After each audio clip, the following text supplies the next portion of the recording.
Hi everyone, this is April Sage from Online Tech. Thanks for joining us today. Today I'm very happy to introduce Tatiana Melnick, who is joining us today to share her expertise in the legal implications of HIPAA, HITECH, and business associate agreements. Tatiana, welcome.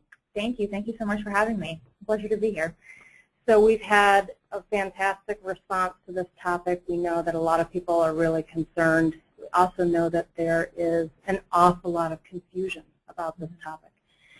Can you just set the framework for me and tell us a little bit about what is HIPAA, what's HITECH, make some sense of this alphabet soup and tell us how we got to this, where we are today. Sure. So let me give just a brief background. Let me just give you a brief background of HIPAA. HIPAA stands for the Health Insurance Portability and Accountability Act. It was passed in 1996, and it was passed to protect patients, to protect their health information, to protect their treatment information, and anything related to their medical records. Anybody who has ever been to the doctor obviously shares information with their doctor that they would consider private, and they would not want to be revealed or disclosed should something happen. Well, HIPAA was passed to put in certain requirements to protect this information. There is a definition for protected health information, which you see on the screen, and it basically means anything that is medically related, broadly speaking. There are certain exceptions for education records and for employer-related information and employee-related documents, but for the most part, it covers all medical records. And part of HIPAA includes the specific standards for privacy and security. HIPAA applies to covered entities. And what's a covered entity, Tatiana? A covered entity is, broadly speaking, a health plan, a healthcare clearinghouse, and for most companies, it's anybody who transmits healthcare information. So that definition encompasses just about everybody who touches healthcare-related information, even Google or Gmail, even though they are excluded under certain exceptions. So this might, obviously it would include a doctor's office or a hospital, but it could also include anyone that writes software for the health IT industry. Absolutely. Or anyone that's involved in maybe record storage or record disposal or record backup, whether it's hard copy or digital copy? Absolutely. The key point with figuring out whether or not you are subject to HIPAA and HITECH is whether or not you have access to and maintain medical records or medical-related data. So, for example, if you're a software developer and you develop personal health record software where you process and do some sort of processing with people's medical records, you're covered. You're required to either be a BAA or a covered entity. And so you are subject to the requirements of HIPAA and HITECH. And before we briefly move on, I'd just like to give a brief overview of HITECH because that's really the big deal now. HITECH was passed in 2009, and it was passed in large part due to the government's effort to modernize the healthcare industry. Most companies have already moved to using information technology systems and services to process data faster, to save money, to do all kinds of great things, except for the healthcare industry. And they are just slow to move on. For whatever reason, they're slow to adopt technology. And so the government was trying to help them out. Well, a big concern with adopting technology is the release of people's medical records. Everybody's terrified that all of their data is going to end up on the internet. Well, I don't want my medical record on the internet. I'm sure you don't either. So part of this was to protect patients because Congress believed that ONC and the Department of Health and Human Services specifically was not enforcing HIPAA the way it should be. They weren't really fining people for violations. They weren't really doing the investigations that had to be done. And in an effort to alleviate consumers' concern about their medical records being in electronic form, they put in very stringent breach notification requirements. And so what's been the result of the HITECH Act? And I know that we've been seeing a lot of news about data breaches involving health-related information and news about a lot of fines. So it seems like HITECH was really a game changer in terms of responsibility and what it could actually translate into as far as accountability. Absolutely, absolutely. That's a really great assessment of the implications of HITECH. I wanted to bring up the slide you see now because in that last sentence, you'll see that as of September 26, 2011, 330 reports have been filed with ONC. Part of HITECH is a mandatory notification to the Secretary of Health and Human Services if a breach affects more than 500 individual records. You'll see that more than 11 million records have been affected, and these reports are just since the passage and the implementation of this breach provision, which is probably about a year at this point, maybe a year and a half. So you can imagine what was happening before this came into place, right? So as a result of a lot of these notices, you've had several attorneys general institute actions against companies. Under HITECH, attorneys general, state attorneys general, not just the secretary, has the power to sue companies and to get monetary compensation for the victims of their state.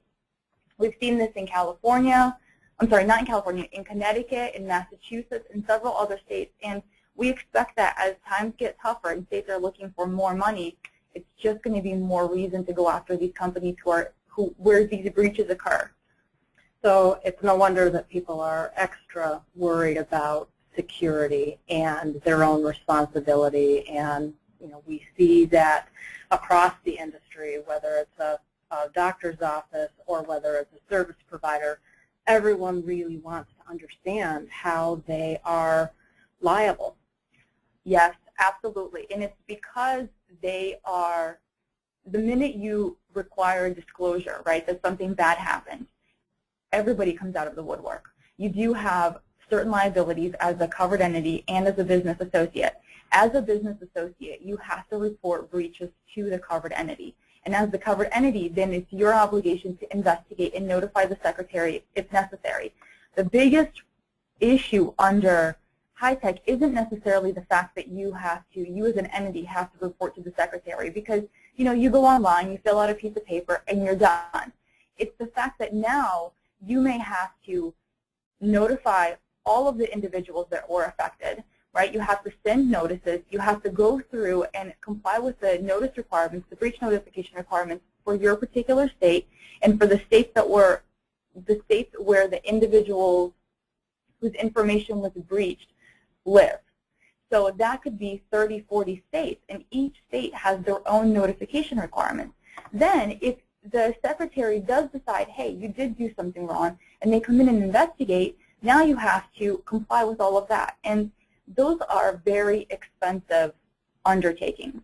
So it's not necessarily that you have to be concerned that someone will sue you. It's pretty much a given. Someone will, right? Because they're upset you violated their rights in one way or another. I mean, a lot of people won't, but someone likely will, unfortunately. But it's the fact that now you have all of these extra reporting notification requirements that you wouldn't have.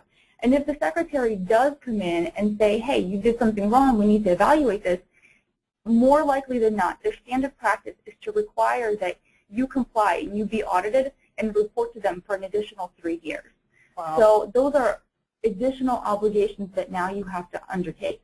So we're talking about huge expense in terms of time, right, energy, and obviously right, money. Right. So I know you touched on some examples of companies who are subject to HIPAA and HITECH, and just to revisit that for a moment, maybe it's easier to understand by asking the opposite question. Is there anyone who's not responsible for HIPAA, for protected health information, if they come into contact with it?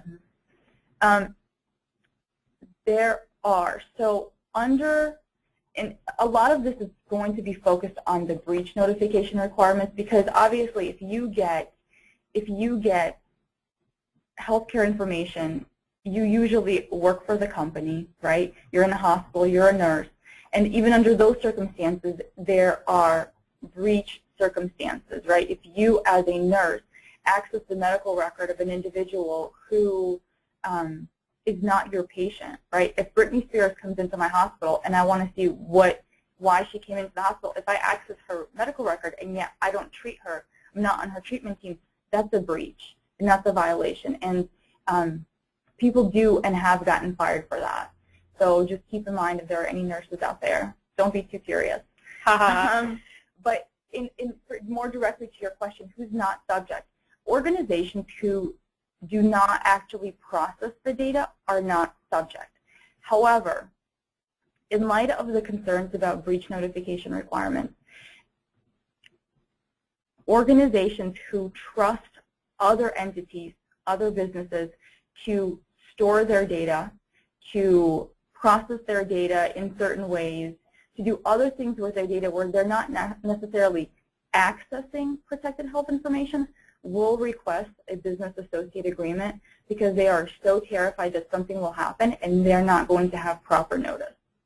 So what is a reasonable expectation for a hospital organization or physician's office to expect when they're working with their vendors? Mm-hmm.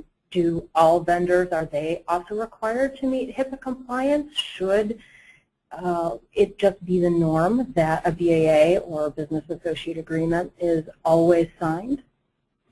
It depends, again, what that organization and what that business is doing for you.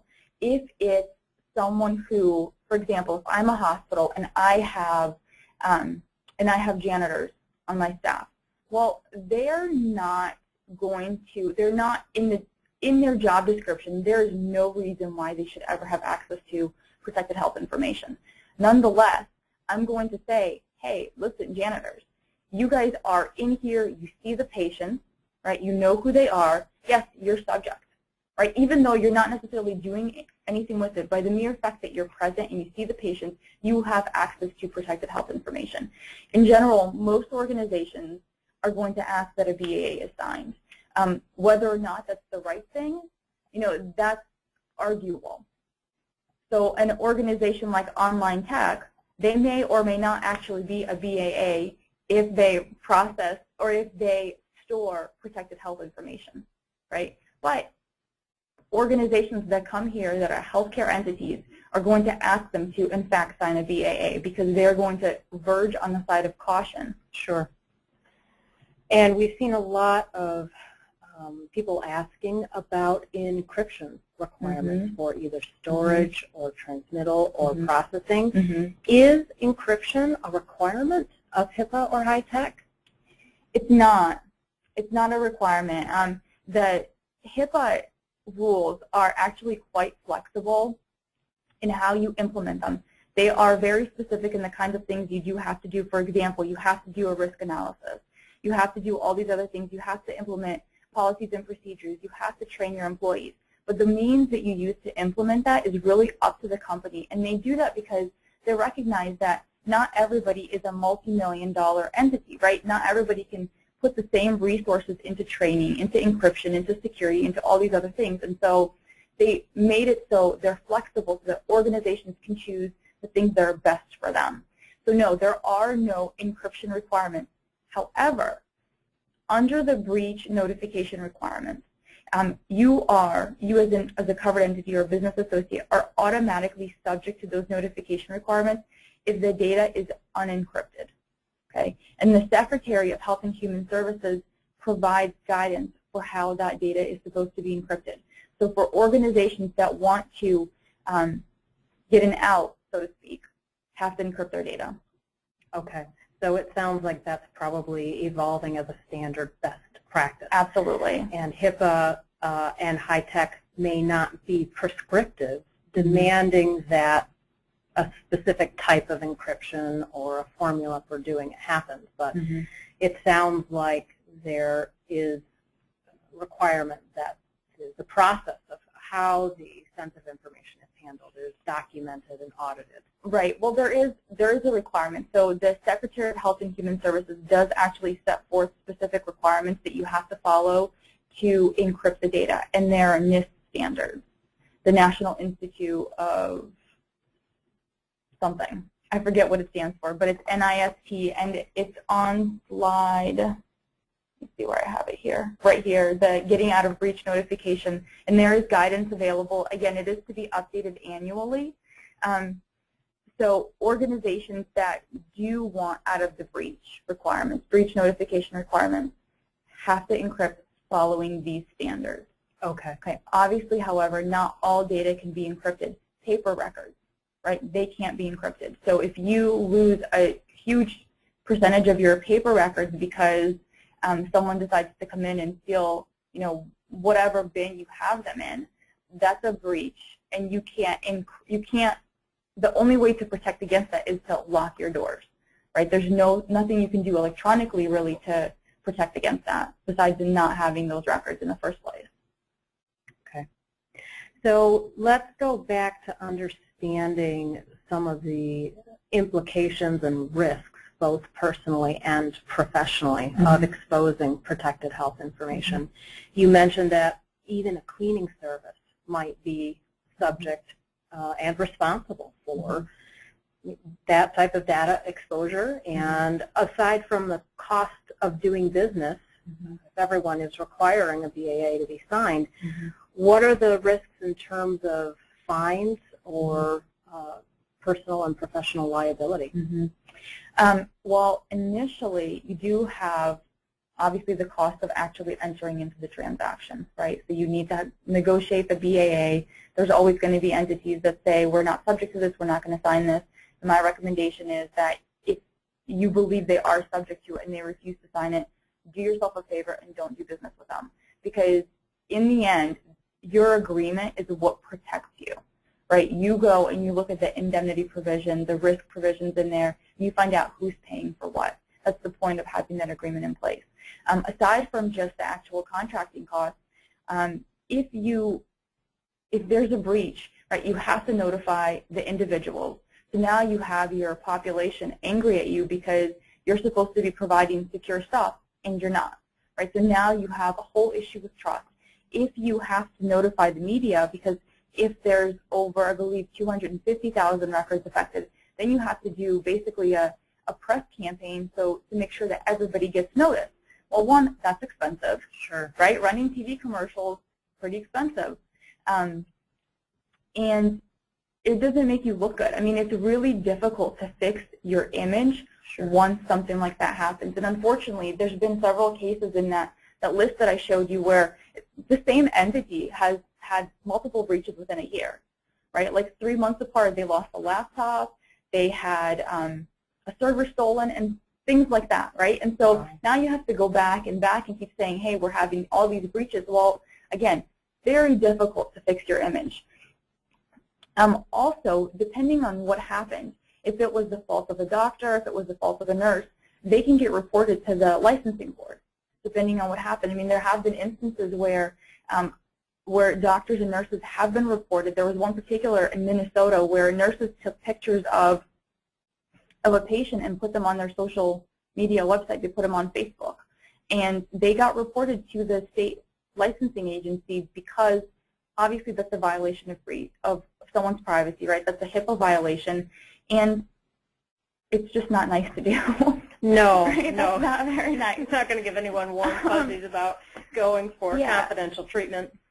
In terms of actual penalties, they can get pretty high. So they can get pretty high. It's really important that you as a business owner are educated about your obligations under HIPAA because, for example, if you are and you don't train your staff, it's very easy to say that that's willful neglect, right? Willful neglect gets you into a minimum penalty of $10,000, a maximum penalty of $250,000. I'd like to know the last time the government gave a penalty of $10,000, right? So you're not going to be paying that minimum amount. You're going to be paying probably closer to the maximum because that's how you learn your lesson. So willful neglect means that the company was aware that there was some issue and hadn't done their due diligence to address it. Yeah, that's right. That's right. And in this time, I mean, it's very difficult to say, you know, that you couldn't have known, right? With the media attention on HIPAA and HITECH and healthcare in general, it's difficult to argue that you couldn't, as a business owner, you did not know that you were subject to these obligations. And it seems like someone who's interested in minimizing their liabilities is going to follow through the processes of due diligence on a business associates agreement and on data encryption just to limit their liability should something go wrong. Absolutely, and that really is your best protection, is to follow the rules, right? If you have a policy in place, if you can show that you train your employees on a regular basis, right, there's particular requirements for training. You do, when they first come in, you do periodic 6 months or a year, however your organization decides to do it. And then you have some rogue employee that decides, hey, TMZ would really love that information on Britney Spears, right? I'm going to sell that. Well, you as the hospital or you as the software developer or you as whoever that has this information is not going to be liable to the same extent that an organization that just ignored everything and said we don't really care, right? They're going to come in, they're going to investigate, and they're going to say, oh, wait, this really was a rogue employee. You're doing everything you can, and there's just nothing you can do to protect against employees who do bad things sometimes, right? If you're doing everything you can, that certainly gets recognized. Okay. And so companies who are involved in health IT are presumably going to do everything they can to encrypt their data and keep things secure and always available, but things might still go wrong. Is there insurance that will protect companies against violations of healthcare data? There is insurance. At the moment, it's still a little bit on the expensive side because this is a relatively new area. And so insurance companies are still trying to get a grip on how much these kinds of expenses are going to cost. There isn't going to be insurance to cover you for your willful violations, right? If you get a fine from the government, to my knowledge, there's no insurance company that will cover that in light of that being punishment, right? Because if you don't feel the punishment, if you get insurance coverage for it, then why would you not do it again, right? Because if it's cheaper for you not to comply, right, then you're always going to choose that option. You're just going to pay your premium for your insurance policy.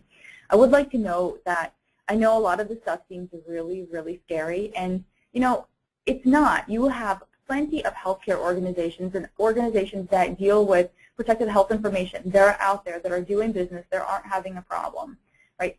All you have to do is comply. And there are plenty of attorneys, there are plenty of consultants who provide services that will help you get to a point where you're complying. The onus on you then is to make sure that you follow through, that if you have policies and procedures in place, that you actually follow those policies and procedures. Right? If your policies say that here's the 1, 2, 3 step where if someone does something bad, then you need to follow that and make sure that the policies and procedures you have are actually, in fact, reflective of what you do. The worst thing you can have is have policies that do not reflect what you actually do in your business. It really is, because that is the true definition of willful neglect, is that you have a policy, you know it's there, you were smart enough to put it in place, and then you just ignored it. And it sounds like you also have a responsibility to communicate these policies to everyone. Absolutely. If everyone is liable for it, then the onus is on the company to make sure everyone's well informed. Absolutely. Absolutely. It is very, very important that employees are trained. And most importantly, when they're done with their training, they sign a certificate that says, yes, I went through the training. Yes, I understand HIPAA. I understand my obligations under HITECH. I understand all this stuff, because that is your protection, right? If someone comes in and says, wait, you didn't teach me this stuff. You have the certificate that says, wait, you took these classes. I can't force you to pay attention. I can't force you to do this, but you did say you took these, and so you are individually responsible. Everyone's sharing accountability. That's all right. Across the board. That's right. So what are the 3 most important things that a company should do to meet the obligations under HIPAA and HITECH? What do you recommend? 1, know your requirements, right? Know whether or not you're subject to it, and know the level and extent to which you're subject to it. Not every organization has to do the same stuff. For example, if you don't keep paper records, you don't need to worry about that, right? If you don't keep electronic records, you don't need to worry about that.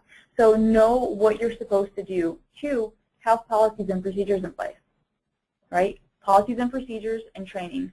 And 3, make sure you have those agreements in place. I cannot overemphasize, I always see people going into these relationships without having contracts in place. A contract really is your best friend. It doesn't have to be complicated or spell out every single detail, but you do need to spell out, hey, you as a business associate or a subcontractor or whatever your role is, you have to tell me within this number of days that there was a breach, okay? And then I take the responsibility to investigate, right? You need to set out those parameters, because if you don't and you find out later that there was a problem, it looks much worse. Well, with the stakes as high as they are, sounds like you want to do everything in your power to get the communication early, make sure everyone's on the same page and has the same philosophy about, protecting sensitive data. Absolutely, absolutely. Again, training, training, training. And keep in mind that the Department of Health and Human Services is not in there, it's not out to put you out of business.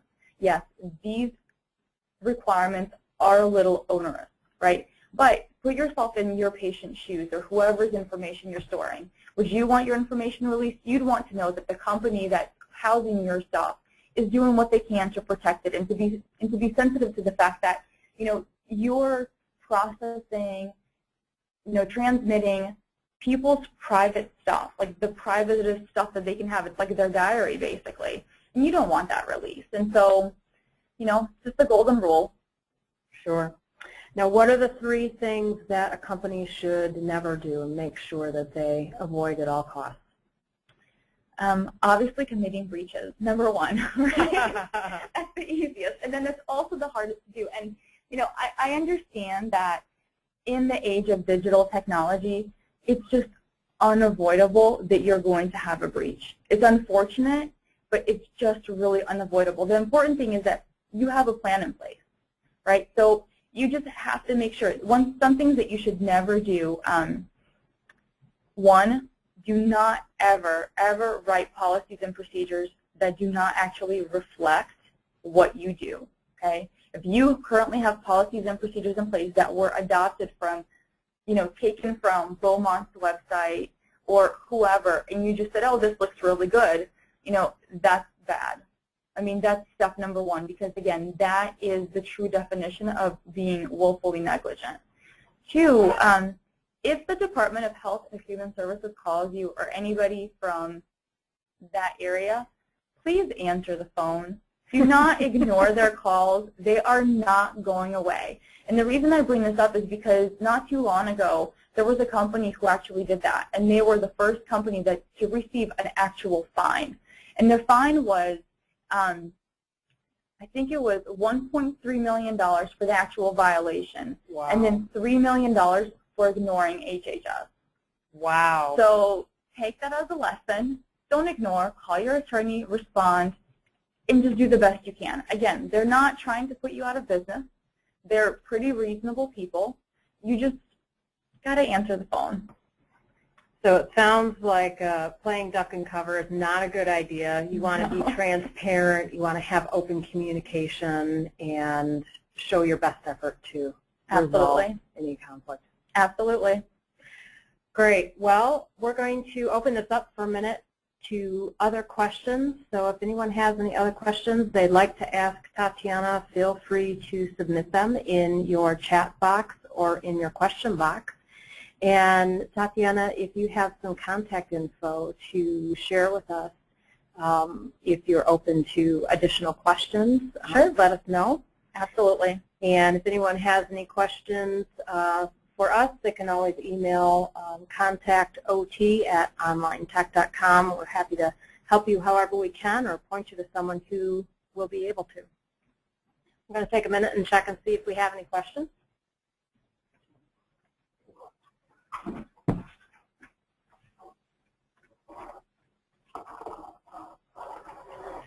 All right, well, one of the questions I see here is the most frequently asked question, and the answer is yes. These slides will be made available, and if you stop back to our website, you'll be able to see a recording of this webinar. We will email all attendees a link, so check back in a couple days and we'll email you proactively and let you know when you can come back and revisit this webinar. Another question is, are insurance agents and brokers covered? It depends on the kind of insurance they're providing. If they're providing auto insurance, probably not, depending on what you're getting with that policy. If it's healthcare insurance, absolutely. Okay. Absolutely. And Lee Vance, you had a question.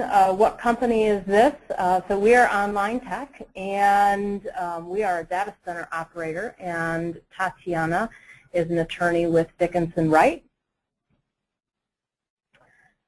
Another question, is there a good resource for free templates of policies and procedures? No. But if you send me an email, I will email you some links for some places that do provide their policies and procedures that you can use as a model. Again, please make sure that whatever you adopt, you read and double check that it actually conforms to what you do. So it kind of gets back to that, making sure that any policy or procedure you have in place is directly relevant to your company and what happens in your company. So absolutely, the best you can hope for is a good starting place, right, but everyone's going to have to modify and be specific. Absolutely, and I know those models are actually very helpful because a lot of times you really don't know what to say, you don't know how to word stuff, and there are plenty of policies available at university websites. I know, for example, Yale and the University of California do post their information online, and it is available. And again, if you email me, I'll be happy to send you those links. Great, thank you. What's a reasonable amount to expect to pay for a risk assessment or HIPAA audit? It's hard for me to gauge that because it really depends on who you're hiring. There are many consultants who provide these services, and they will generally charge anywhere between $500 for the mere basic to $5,000, $10,000 if you want the in-house training, if you want all the policies and procedures drafted for you, if you need all those additional services. A lot of attorneys also provide those services, so then it depends on what plan they have available, because a lot of law firms will have, a package deal available for services like that. Okay. But it can't, it can be costly. Sounds like you need to kind of check around. You do. You really should. You absolutely should contact numerous organizations and see what they're charging, because this market right now is very, very competitive, and so you can definitely find a good deal. So check around, get some quotes. Absolutely. Okay, great advice. Thanks. Who should be responsible in a healthcare organization for monitoring HIPAA? Should it be primarily those involved in compliance or HR, legal, IT? Is it everybody? So there's actually a requirement under HIPAA that each organization have a privacy officer. Okay. That is the person that's supposed to be in charge of monitoring these types of things. For example, if you have if you are an organization subject to HIPAA and you actually have, you see patients, you're supposed to provide them a notice of privacy practices. And in that, you're supposed to disclose your privacy officer. It's best for each organization to appoint one individual to monitor these types of developments, because if you have multiple people, it gets confusing. If you don't have anybody, again, it gets confusing. Sure. Well, I wonder how many people are raising their hands. So next title. Let's see. We've got great questions coming up here. Thanks, everyone. Keep them coming. Are there any special responsibilities I need to be aware of as a technical writer for a healthcare organization? As a technical writer, you probably don't have access to protected health information, right? If you do, then you're under the same obligations as anybody else who has access to protected health information. If you're in a hospital, for example, right, again, you're subject to the same stuff. But to the extent you don't actually have access to PHI and you're not dealing with anything with PHI related, then you don't really have any obligations. Okay. Does HIPAA or HITECH affect financial institutions at all? Financial institutions have their own requirements. They actually are subject to the Gramm-Leach-Bliley Act, amongst a whole other multitude of stuff. If you think healthcare is regulated, wow. Whole new can of worms. It's a whole new can of worms in the financial services sector. They are generally not, because they have their own regulations. They actually, the breach notification requirements were actually modeled after the breach notification requirements under Gramm-Leach-Bliley and some of the other implementing regulations. So those institutions actually might have a head start as far as meeting HIPAA compliance. They absolutely do. Okay. Hopefully that'll be reassuring. What's the best way to handle PHI in email? Don't do it. Email is not a secure form of communication. Unless you're sending encrypted email, you should absolutely not do it. All right, good clear answer on that one.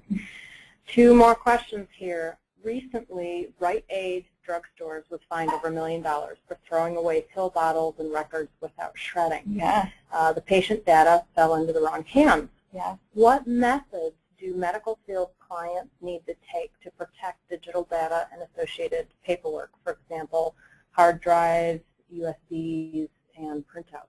Take a look at the NIST standards. There's actual requirements for what you're supposed to do in best practices, and those are the ones that are outlined by the secretary and approved by the secretary. Those are the ones you should look to. And let me pull up that slide again so you can see it. And you'll see there's specific regulations for data at rest, or specific publications for data at rest, data in motion, and electronic media. Great, thanks. Last question we have for you here. Can you comment on the importance of 2-factor authentication for accessing web-based applications that contain PHI?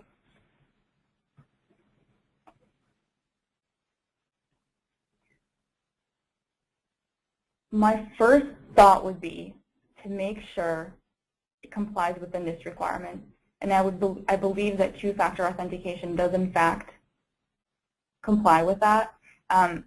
The other issue I have is, where is that other data stored? Where are you going to access that data? Because a lot of times you'll have situations where you have all these protections at the front end, but then you're using shared hosting, where, for example, there is no barrier between your account and whoever else's account, or you don't have good barriers between those sections of services. So that would comply. My initial reaction is that kind of framework is actually really good. On the other hand, you want to be careful that everything else you have, that's not the only thing you're depending on to secure that data. Great. I had one more sneak in that is near and dear to online tech. I had a question about data centers. Software vendors outsourcing their data to a data center, are both the vendors and the data center operator responsible for protecting that data? And do each of them need separate policies and procedures? If they're handling data for healthcare clients, I'm assuming you mean separate policies and procedures in those different roles. Yes, generally you would have different policies and procedures for those roles. A lot of that stuff will overlap, but to the extent that you have different obligations under different roles, you should have different policies and procedures. So everyone needs their own specific set of policies that speak to their business processes. Right. So if in that situation, if you mean one organization is playing 2 roles, yes, you should have different policies and procedures for the different roles. If you mean two different organizations, the one that's outsourcing and the one that's receiving the data, yes, absolutely, they should have policies and procedures in place.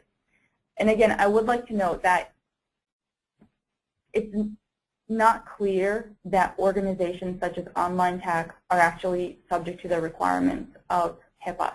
Microsoft, for example, has taken the position that they're not subject for their personal health record system, that they're not subject to HIPAA.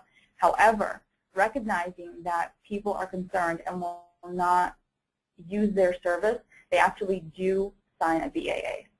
Interesting. Well, thank you so much, Tatiana. We have learned an awful lot and appreciate all your time and answering these great questions for us. Well, thank you so much for having me, and thank you everybody for attending. Thanks, everyone. Hope to see you on another webinar soon. Have a great day. Bye.